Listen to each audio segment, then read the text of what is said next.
नमस्कार दोस्तों, स्वागत है आपका हमारे स्टडी चैनल एजुकेशन पॉइंट में।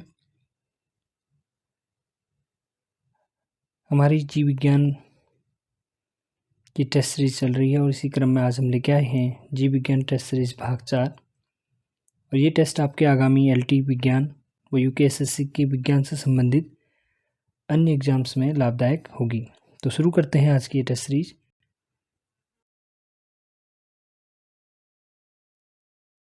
तो आज की टेस्ट सीरीज का पहला प्रश्न है, टर्नर सिंड्रोम्स में गुणसूत्रों की संख्या होती है।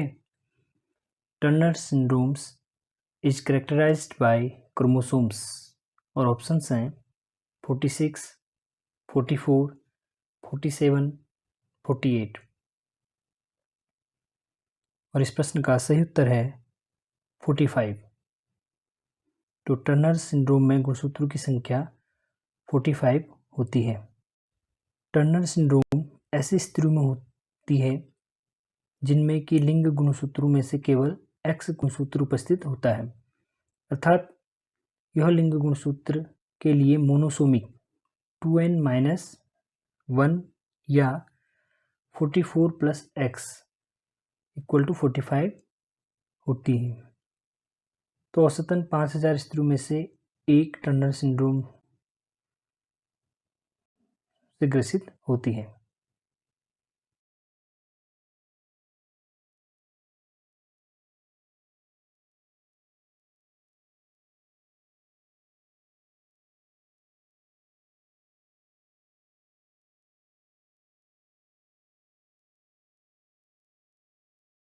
अगला प्रश्न है, कला गहन में भरा हुआ तरल कहलाता है। The membranes labyrinth contains A fluid called. Options हैं पेरीलिम्फ, हीमोलिम्फ, लिम्फ, एंडोलिम्फ। और इस प्रश्न का सही उत्तर है एंडोलिम्फ। तो कला गहन में भरा हुआ तरल एंडोलिम्फ कहलाता है। अगला प्रश्न है, धसे हुए रंध्र पाए जाते हैं। Sunken stomata are found in. और ऑप्शंस हैं जलोद्भिद हाइड्रोफाइट्स, समोद्भिद मीजोफाइट्स, मरुद्भिद जीरोफाइट्स। उपरोक्त में से कोई नहीं, नन ऑफ दीज। और इस प्रश्न का सही उत्तर है मरुद्भिद में। तो धसे हुए रंध्र मरुद्भिद में पाए जाते हैं। और मरुद्भिद पौधों के जो मुख्य लक्षण है वो हैं, इनकी पत्तियां छोटी एवं स्केली होती है और एपिडर्मिस मोटी क्यूटिकल से ढकी होती है।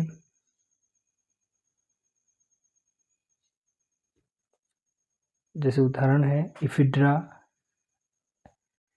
एस्परेगस, अकेसिया आदि, ये जो है मरुद्भिद पौधों के उदाहरण हैं।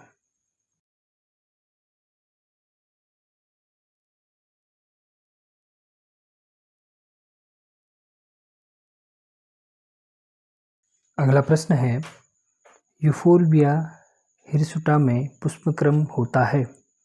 The inflorescence in Euphorbia हिरसुटा।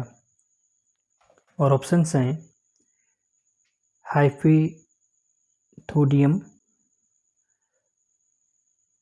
साइएथियम, verticillaster, racemose.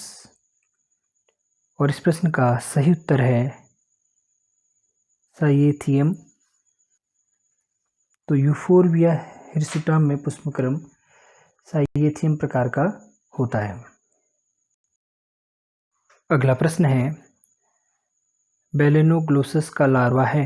Larva of Balanoglossus is Muller's larva, tadpole larva, tornaria larva, none of these. उपरोक्त में से कोई नहीं। तो इस प्रश्न का सही उत्तर है टोर्नेरिया लार्वा। तो बेलेनोग्लोसस का लार्वा एक प्रकार का टोर्नेरिया लार्वा है और इसकी खोज 1850 ईस्वी में जे मुलर ने की थी।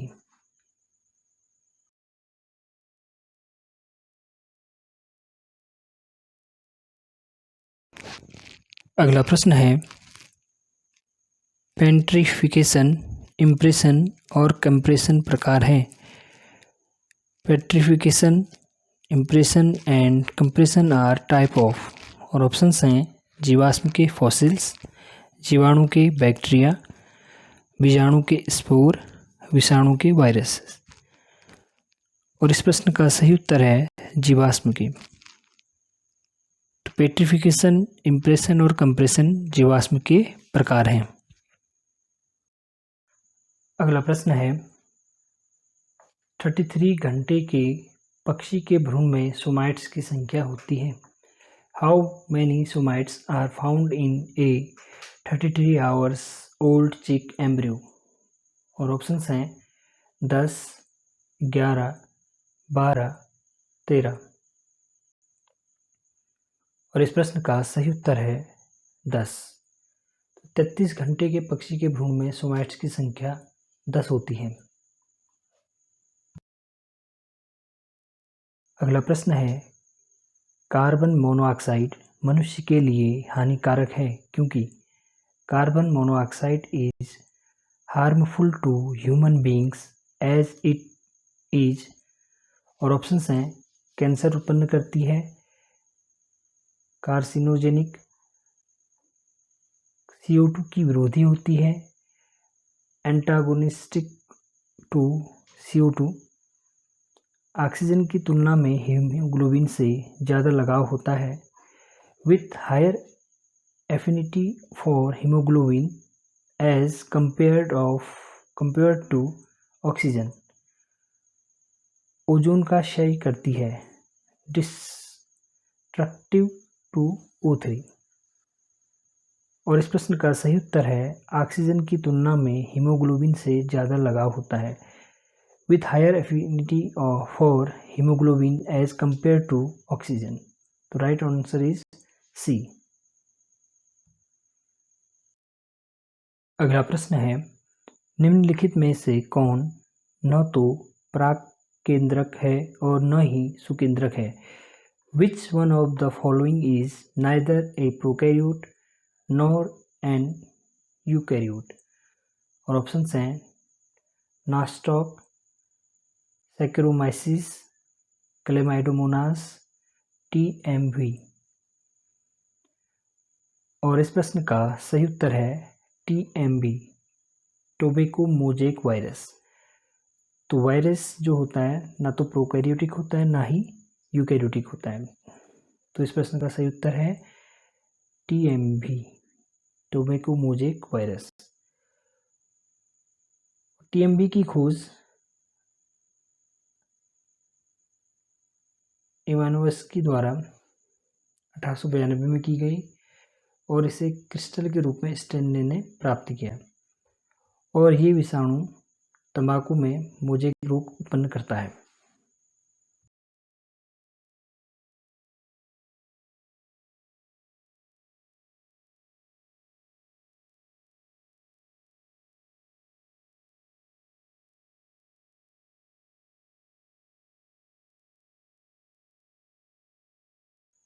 अगला प्रश्न है हर्डमानिया में उत्सर्जन होता है। Excretion in Herdmania takes place by. और ऑप्शंस हैं नेफ्रोसाइट्स के द्वारा, बाय नेफ्रोसाइट्स, तंत्रिका गैग्लियन के द्वारा, बाय नर्व गैग्लियन, न्यूरल ग्रंथि के द्वारा, बाय न्यूरल ग्लैंड, सोलनोसाइट्स के द्वारा, बाय सोलनोसाइट्स। और इस प्रश्न का सही उत्तर है नेफ्रोसाइट्स और न्यूरल ग्रंथियों के द्वारा। तो हर्डमानिया में उत्सर्जन न्यूरल ग्रंथि और नेफ्रोसाइट्स के द्वारा होता है। अगला प्रश्न है फ्यूनेरिया में के परिमुक्त दांत होते हैं। In Funaria the peristome teeth are. और ऑप्शंस हैं orthodont type, nematodonts type, amphidont type, none of this. और इस प्रश्न का सही उत्तर है आर्थोडोंट टाइप्स। तो फ्यूनेरिया के परिमुख दांत पेरिस्टोमटीथ आर्थोडोंट्स प्रकार के होते हैं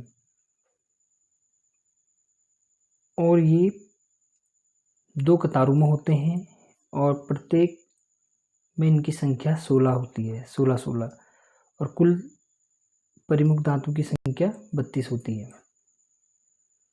तो ये दांत नमी को सोखकर खुलते हैं और स्पोर्स के डिस्पर्सल में सहायता करते हैं। अगला प्रश्न है, गैस्ट्रुलेशन के समय हेंसेन्स नोट का निर्माण होता है। Hensen's node is form during the gastrulation of, और ऑप्शंस हैं उभयचरों में, एम्फीबियंस पक्षियों में, बर्ड्स उभयचरों तथा सरीसृपों में, एम्फीबियंस एंड रेप्टाइल्स सरीसृपों पक्षियों और स्तनधारियों में, रेप्टाइल्स बर्ड्स एंड मैमल्स। और इस प्रश्न का सही उत्तर है पक्षियों में, इन बर्ड्स।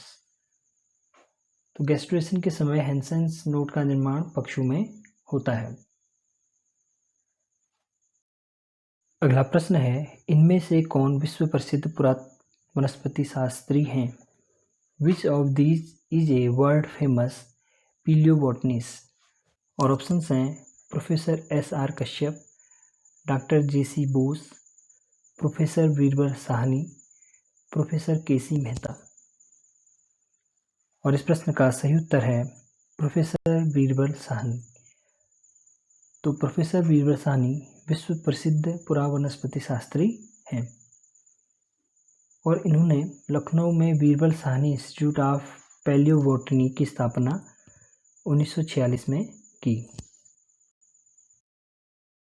अगला प्रश्न है, निम्नलिखित में से किस टेरिडोफाइट में इलेटर पाए जाते हैं? In which of the following pteridophyte elaters are present? और ऑप्शंस हैं लाइकोपोडियम, सिलेजिनेला, इक्विसिटम, मार्सिलिया। और सही उत्तर है इक्विसिटम।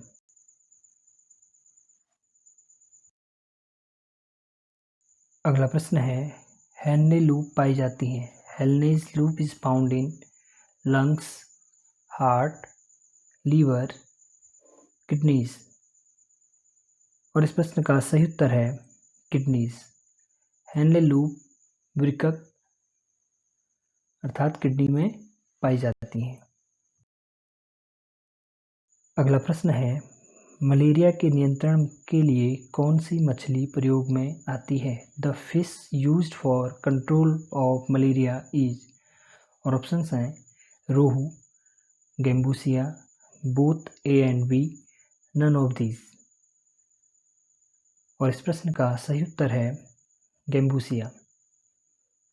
तो मलेरिया के नियंत्रण के लिए गेम्बूसिया मछली का प्रयोग में आती है। यह मछली मलेरिया फैलाने वाली मादा एनाफिलीज या अन्य मच्छरों की प्रजातियों के लार्वा को खा जाती है, जिससे मच्छरों की संख्या नियंत्रित होती है। अगला प्रश्न है, प्लाज्मिड्स आर जीवाणु के अनिवार्य आनुवंशिक पदार्थ, essential genetic material of bacterium. B, जीवाणु के अतिरिक्त गुणसूत्री आनुवंशिक पदार्थ, extra chromosomal genetic material of bacterium. विषाणु का प्रोटीन युक्त भाग, प्रोटीनियस पार्ट ऑफ वायरसेस। विषाणु का नाभिकीय भाग, न्यूक्लियर पार्ट ऑफ वायरस। और इस प्रश्न का सही उत्तर है बी, जीवाणु के अतिरिक्त गुणसूत्री आनुवंशिक पदार्थ, extra chromosomal genetic material of bacterium. तो प्लाज्मिड जीवाणु के अतिरिक्त गुणसूत्री आनुवंशिक पदार्थ होता है। प्रश्न है, मेढक के टेडपोल लार्वा में नाइट्रोजनी उत्सर्जी पदार्थ होता है। Nitrogenous excretory product of frog tadpole. और ऑप्शंस हैं urea, ammonia, uric acid, protein. और इस प्रश्न का सही उत्तर है ammonia.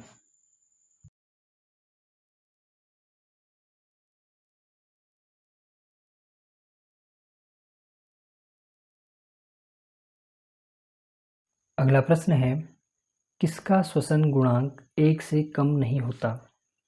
Respiratory quotient is not less than 1 इन, और ऑप्शंस हैं carbohydrates, proteins, fats, normal diet. और इस प्रश्न का सही उत्तर है कार्बोहाइड्रेट्स। तो कार्बोहाइड्रेट्स का श्वसन गुणांक 1 से कम नहीं होता है।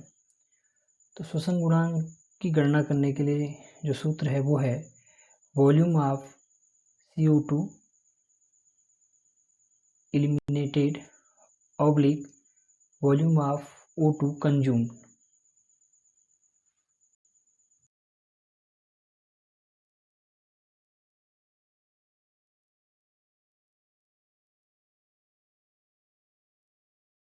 आज की टेस्ट सीरीज का ये अंतिम प्रश्न है, लैमार्कवाद का आधार क्या है?